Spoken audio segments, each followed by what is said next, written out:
ఒక చిన్న పల్లెటూరిలో పచ్చని పంట తోటల మధ్య అర్జున్ అనే ఒక మంచి హృదయంతో ఉన్న బాలుడు నివసించేవాడు. అతనికి జంతువులంటే చాలా ప్రేమ. రహదారి పక్కన ఉన్న పొదల నుండి ఓ చిన్న శబ్దం వినిపించింది. ఆసక్తిగా చూడగా ఓ చిన్న కుక్కపిల్ల గుచ్చుకుపోయి భయంతో ఏడుస్తోంది.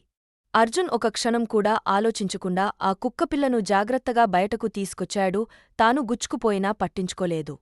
అతను ఆ కుక్కపిల్లను ఇంటికి తీసుకెళ్లి స్నానం చేయించి పాలు తాగించాడు. ఆ చిన్న కుక్క తన వాలును ఊపుతూ ఆనందంగా అర్జున్ వైపు చూడటం మొదలుపెట్టింది.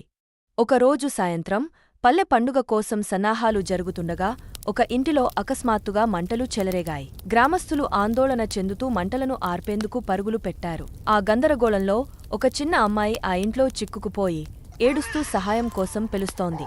ఆ సమయంలో చింటూ గట్టిగా మొరగడం మొదలుపెట్టింది. అర్జున్ షర్ట్ను పట్టుకుని దాన్ని అనుసరించమని చెప్పినట్లు ప్రయత్నించింది. అర్జున్ దానికి అర్థమైంది. చింటూ ఆ ఇల్లు లోపలికి వెళ్లి ఆ చిన్న అమ్మాయిని కనుగొంది. తన మొరుగులతో అర్జున్ను ఆ అమ్మాయి దగ్గరకు రప్పించింది. అర్జున్ వెంటనే లోపలికి వెళ్లి ఆ అమ్మాయిని బయటకు తీసుకొచ్చాడు.